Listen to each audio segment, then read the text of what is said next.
Assalamualaikum warahmatullahi wabarakatuh. Salam sejahtera bagi kita semua. Yang terhormat Ibu Dr. Dewi Martinisi selaku dosen pengampu bisnis internasional. Kami di sini dari kelompok 13 ini mempresentasikan tentang desain dan pengendalian bisnis internasional. Di sini kami akan memberikan tanpa kurang lama-lama lagi saya akan baik. Selamat pagi semua teman-teman. Hari ini kita akan membahas topik penting dalam bisnis internasional, yang dimana tentang desain dan pengendalian bisnis internasional. Untuk membuka diskusi, saya di sini ingin teman-teman semua membahas dulu apa yang dimaksud dengan desain organisasi dalam konteks bisnis internasional. Nah, bagaimana menurut pandangan kalian? Kalau menurut saya, desain organisasi dalam bisnis internasional itu adalah bagaimana perusahaan mengatur struktur dan operasi di berbagai negara secara efektif dan efisien.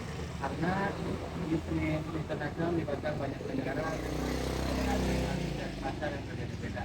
Desain organisasi harus mampu mengakomodasi perbedaan tersebut sekaligus menjaga koordinasi antara bisnis, contohnya kayak perusahaan bisnis itu kayak divisi bisnisnya di situ khusus menangani operasi di luar negeri agar lebih fokus dan profesional. Benar, dan ada beberapa model dalam desain organisasi yang umum digunakan perusahaan internasional, misalnya struktur fungsional yang mengelompokkan aktivitas berdasarkan fungsi seperti pemasaran produksi dan keuangan. Ada juga struktur divisi geografis yang membagi organisasi berdasarkan wilayah operasi dan struktur matriks yang menggabungkan dua pendekatan sekaligus. Misalnya fungsi dan wilayah. Pilihan struktur ini harus disesuaikan dengan strategi perusahaan dan kompleksitas pasar yang dilayani. Selain itu, desain organisasi juga harus mempertimbangkan filosofi manajemen perusahaan terhadap pasar global. Ada 3 pendekatan pasar global. Etnosentris, di mana perusahaan menganggap pasar global sama dengan pasar domestik. Polisentris yang menyesuaikan operasi dengan kondisi lokal. Dan geosentris yang menggabungkan standar global dengan adaptasi lokal. Pendekatan ini sangat mempengaruhi bagaimana struktur organisasi dibentuk dan bagaimana pengendalian dilakukan. Baik, cukup menarik diskusinya. Lalu bagaimana menurut pendapat kalian dengan pengendalian dalam bisnis internasional dan apa peran pengendalian dalam memastikan bisnis agar berjalan sesuai dengan Bagi saya, pengendalian adalah proses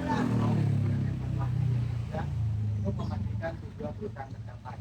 Dalam bisnis internasional, pengendalian harus dilakukan dengan strategi, organisasi, dan strategi.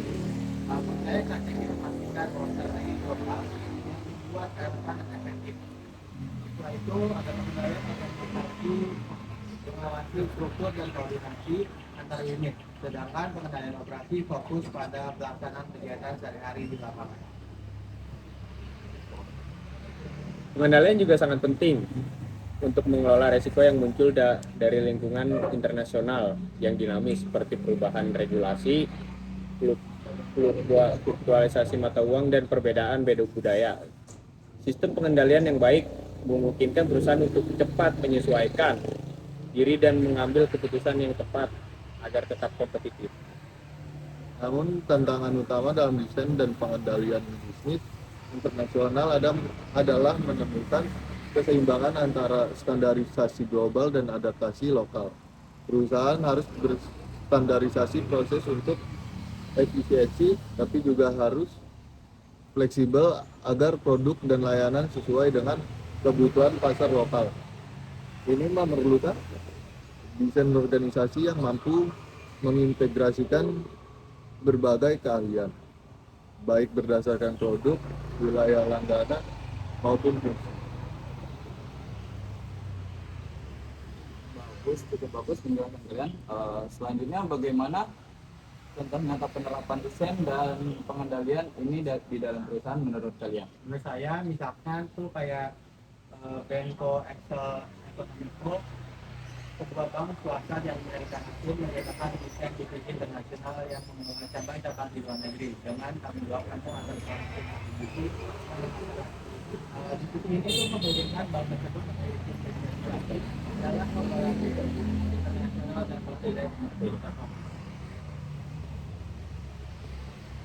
Contoh lain adalah PT Bumbu Desa, sebuah UKM di Bandung yang melakukan internasionalisasi dengan strategi franchising. Mereka memulai dengan ekspor dan home replication, kemudian berkembang ke joint venture dan akhirnya fully owned subsidiary dengan strategi global